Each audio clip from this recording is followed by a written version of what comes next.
Dear children, welcome to 5th standard social science class. Already we discussed about importance of education and educational rights in previous class.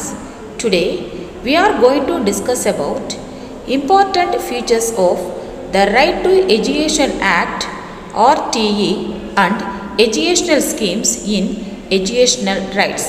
Let us enter into the topic. Important features of the Right to Education Act (RTE).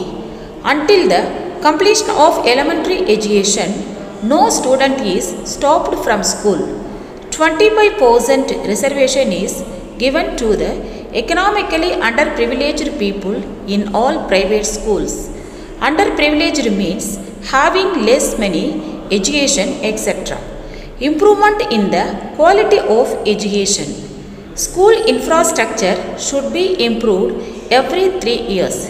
Infrastructure means the basic structure or features of a system or organization.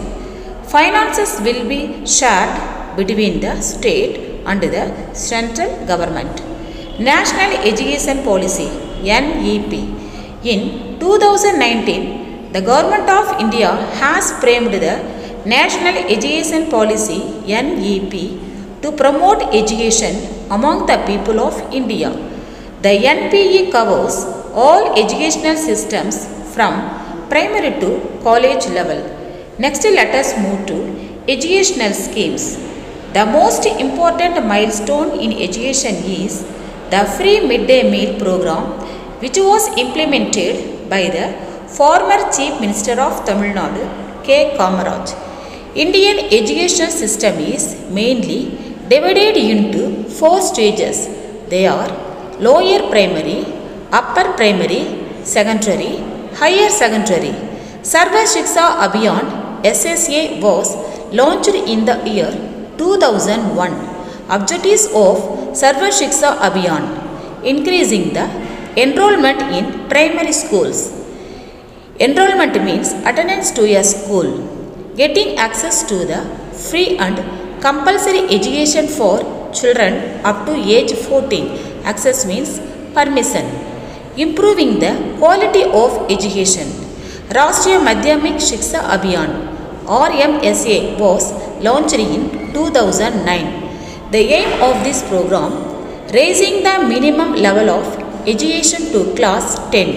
Raising means increasing. Later in 2018, the Government of India wanted to provide a single scheme for school education starting from preschool to class 12. This scheme is known as Samagra Shiksha (SS). Objectives of Samagra Shiksha: providing quality education and improving learning outcomes of students. Supporting all state governments in implementing RTE. Focusing on girl education. Focusing on digital education. Do you know? Gurukulam is the system of education that was practiced in ancient India. The first national education policy was implemented in 1968, followed by the second one in 1986. Child labor is not allowed in our country. Now let us go through recap. Education is very important for every individual. Every child has the right to have free and compulsory education. Education should be affordable to common people. Affordable means reasonably priced. The Right to Education Act 2009 describes the importance of free and compulsory education for children between the 6 to 14 years of age. Samagra Shiksha scheme improves the quality of education and the learning of students. Thank you, children.